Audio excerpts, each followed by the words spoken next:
Welcome to the demo on SQL Server DBA,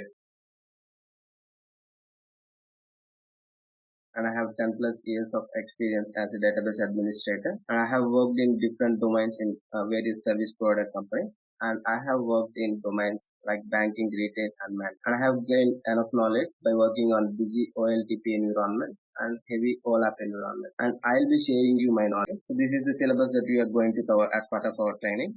We'll start with the basics of SQL Server, and before that we'll learn about what are the responsibilities of database administrator, and there are different types of DBAs depending on the roles we choose, and we'll be learning about different types of DBAs. And also we are going to learn about history of SQL Server, how it has started and how it has evolved over the years. And in this training we are going to learn on SQL Server 2019, which is the latest version in the market. And with every version, there comes different editions of SQL Server, and we'll learn about different types of editions available and the difference between the major editions, that is enterprise and standard edition. And we'll also be learning about the hardware and software prerequisites required for installing the SQL Server, and different types of instances, advantages of having instances will also be discussed as part of the first topic, that is starting with SQL Server. So once we get to know about SQL Server, we'll start to install SQL Server in the second topic. It is installation and configuration. Here we'll be performing the installation, and from here on all the classes would be practical. So the first class only will be the theoretical class, and from here on everything goes back. We create a virtual machine from Azure portal,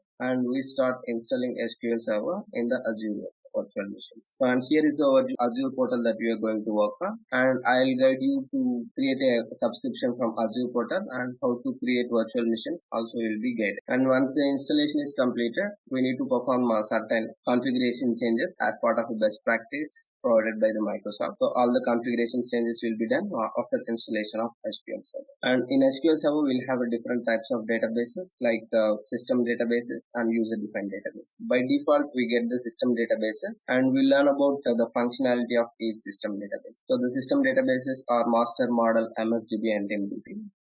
Let me show you here. So these are the system databases we will get by default.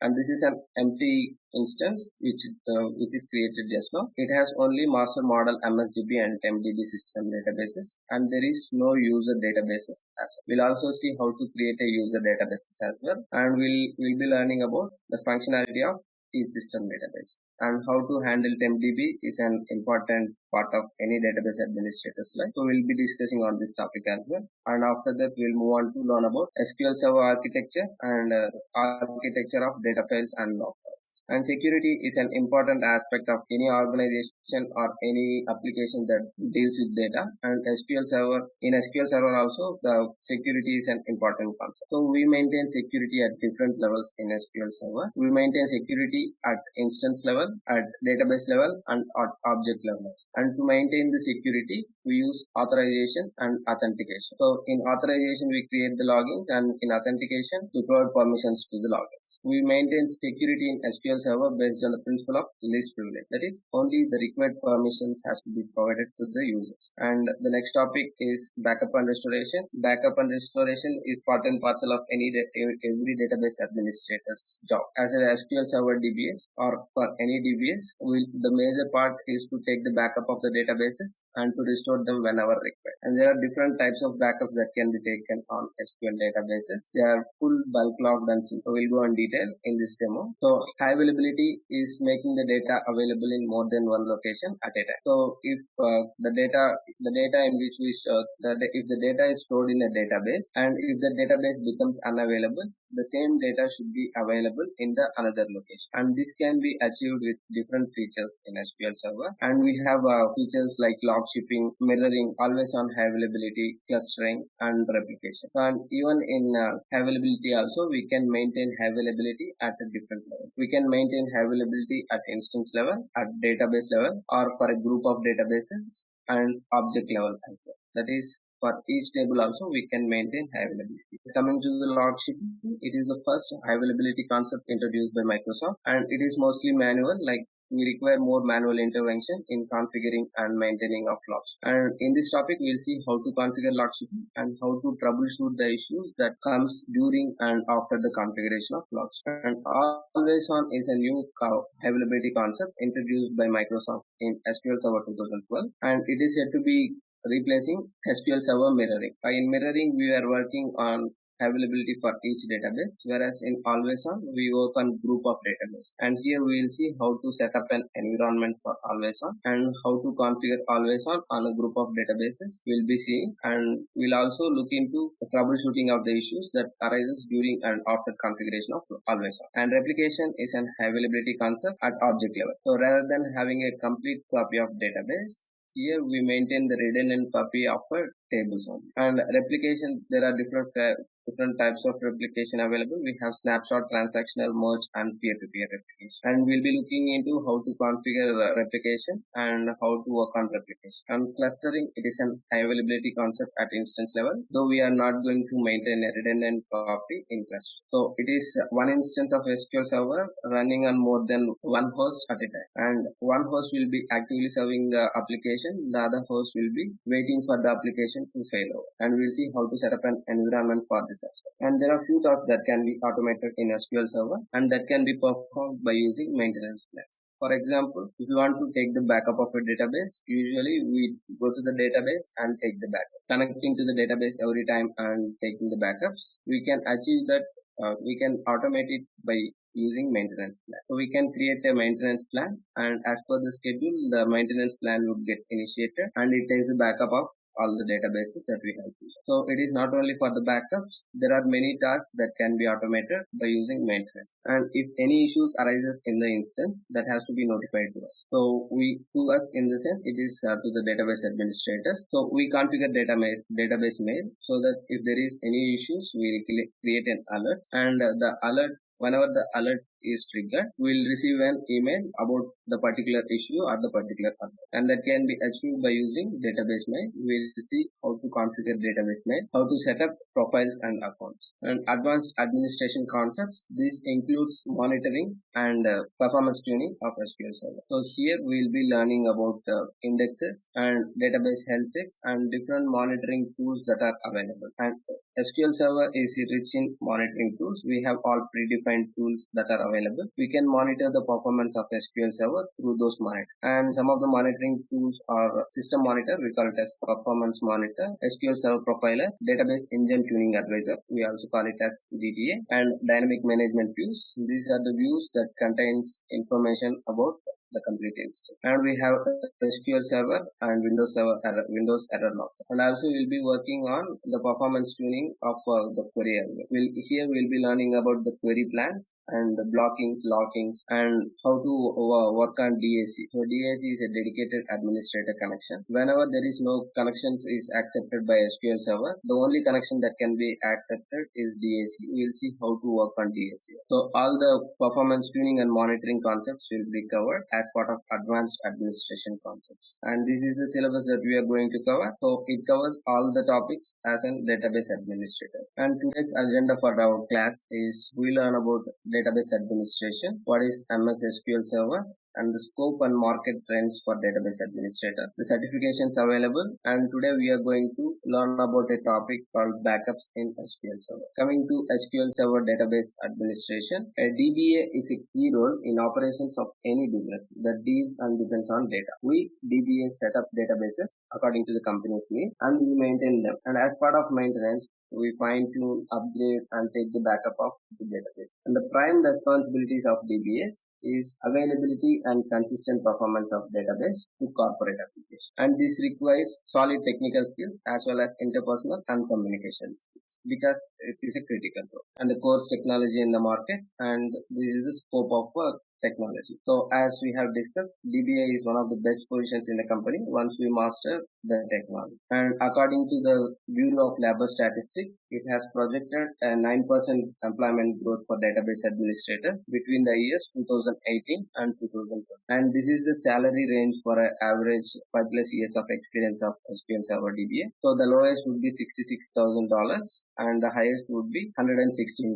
The median range is $90,000.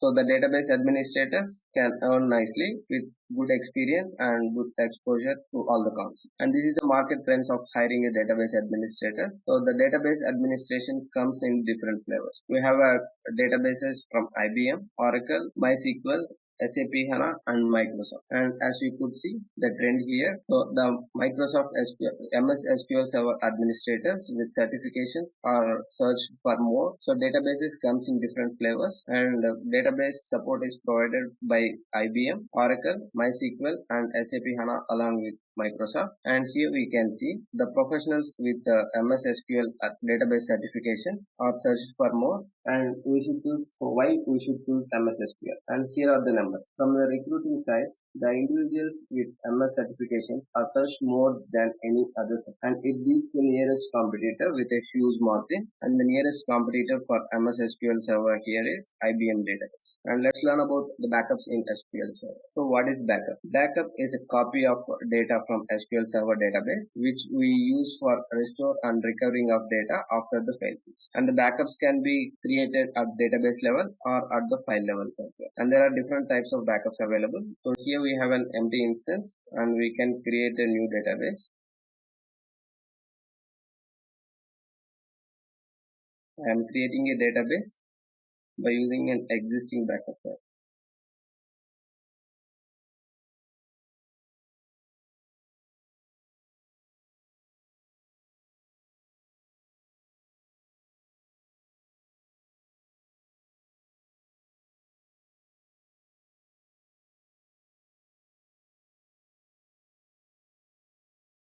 So this is an user-defined database and these are the system databases. So we take the backup of both system databases as well as user-defined data. Let's see how to take the backup of this particular database. To take the backup of this database, tasks and backup. And we have different types of backups. We have full and differential backup here. And it depends on the recovery model. If the recovery model of database is full, we can take 3 types of that. Let me change it to full. We'll discuss in detail about this recovery model. So here we can see full, differential and transaction log backups can be taken on this database. Let's first learn about what are the types of data backups. So basically we can take the backup on databases in using 3 types. We have full backup, differential backup. So basically in any database we have 2 files. One is data file, the other one is log file. So all the actual data is stored in a data file and the record of the transaction. For example, if you are performing insertion, update and delete, these are the transactions. The record of these transactions will be stored in the log file. And as a full backup, we are going to take the backup of complete database. So it takes a backup of both the data file as well as the log file. And differential backup, it takes a backup of changes after the full backup. For example, if you are having a database of 1 terabyte size and there is some 10 GB of changes happening every day.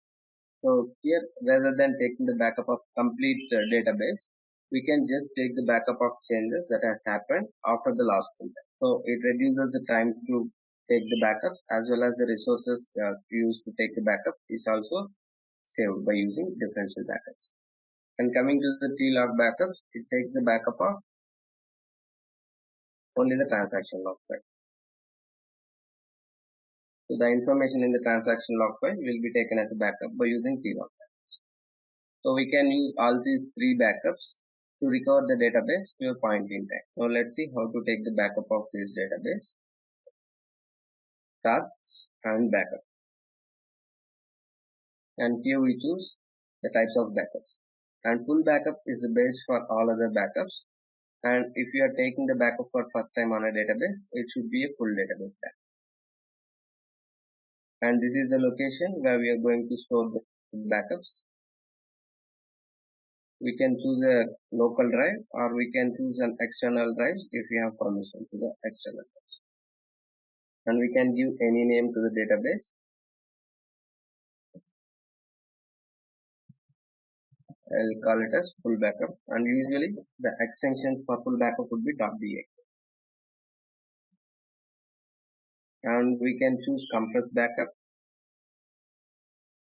And if you want to see the script, the TSQL script that is running in the background, you can just click on. So we can execute either through GUI or we can execute through script. And this is the TSQL that is running in the background, and the syntax for this is backup database name to disk. This is the location where store the backups, and no format, no initialization. These are backup set and media set options. We'll discuss in detail. And we are going to compress the backup, and for every 10% of completion, it will notify us about the completion.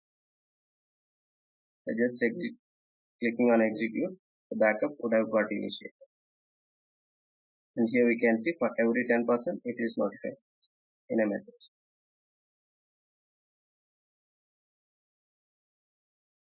And here we can see it has processed both data file as well as log file. Now let me take a differential backup on the same database. Tasks, backup. I'm choosing differential backup and choosing the location to store the backup files.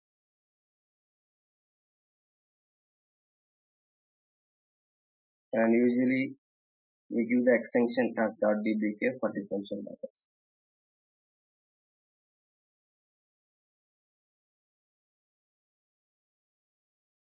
Let's see the difference of the full and differential backups.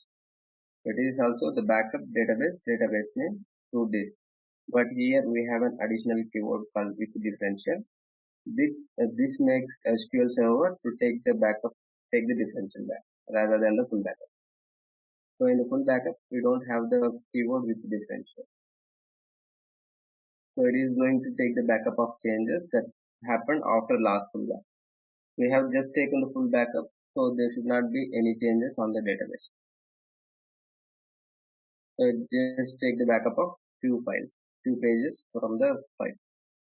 And it is also taking the backup of both the files, both the data file and log file. But the count of pages, if you could see here, it is just taking 56 pages as a backup. But whereas full backup, it was taking 26,354 pages. Because it is a full backup, and these are the changes that happened after the last full backup. Now let's see the transaction log backup. It is task backup, the same way we go. Here we choose transaction log, and I'm going to store in the same location. And usually the extension that we give for transaction log backup is .pl. And this is the TSQL script that is running in the background. And here we can see the difference. For the last two backups, we are taking the backup of backup database. It is the complete database backup. That is both the data file and log file. Whereas in transaction log backup, we are just taking the backup of the log file. And the syntax goes this way: backup log database name to disk. And all other backup set and media set options are same. Let's execute this. And here we can see it is just taking the backup of a single file, that is the log file. It won't take the backup of a database file. And also here we can see the count of pages is just 8 pages. And here, as it is taking the backup of both data file and log file, the count is more. And the full backup, it is taking the backup of a complete database. And the count here is 26,003. It is taking the backup of everything that is there in the database. And these backups can be used to recover the database. For example, let me delete this database. So the database is not available now as it is deleted. And if you want to recover the database from the available backups, we can just like restore database device, and we have stored our backups in the backup folder. So this is the full backup. So I'll use option with replace. If there is any files related to this database existed in the location, the database won't get created. So I'm using with replace. We'll discuss in detail. I'm just showing how to recover a data. The restoration has got initiated and we are able to recover the database from the backups that we have taken. So like this, we can use the backups to recover any missed data, or if in case we want the complete copy of a database into another instance, we can use this backup. So now let's move on to the certifications that are available in the market. So we have two types of certifications that are available for SQL Database Administrator. And after completion of this course, we can take Microsoft Technology Associate Database Fundamentals SQL Certification, and also we can take MCSA 2016 Database Administration Certification. So we don't have SQL 2017 and 2019 certifications in the market yet, but we can take SQL 2016 DBA certification. And we are going to perform these projects as part of our training. So we'll work on always on availability. We'll create an application and we'll create databases in the background for the application. And we'll see how the application will run based on the always on setup that is configured in the background. We'll set up an always on business critical databases, and this involves implementing of always on availability. And here we create the test databases and we create always on the database. And also we'll be troubleshooting the issues that arises during and after the configuration. And the highlights of this project would be we'll create Windows failover cluster, which is the base for always on, and we'll create availability groups on group of databases, and we'll see how to add and remove databases to the availability groups. And the other project, we are going to set up monitoring on SQL Server databases. So for every IT company that is using SQL Server databases, there should be monitoring mechanism in place. We'll see how to set up a monitoring mechanism, and this will be useful for all your future engagements. So whenever you join any company, you can set up the environment based on the steps that we are going to discuss as part of monitoring SQL Server database. So this is a complete mechanism we are going to set up, and we are going to use different tools that are available in the SQL Server. And here we'll use SQL Server Extended Events, Resource Governor, and Data Tuning Update. And coming to the lab setup, I'm going to help you in setting up the Azure subscription. It is a Azure free account that you can subscribe for, and we can create virtual machines from Azure portal, and we can use the virtual machines for installing and working on the SQL Server. And additional course resources. So we are going to provide all the materials regarding all the topics, and these are all the materials that I'll be providing to you as part of this course. So it has a documentation related to all the topics, and sample resumes and assistance in resume preparation will be provided after the course is completed. And for more questions, we have the contact details provided here. And thanks for your time. Wish you all the best.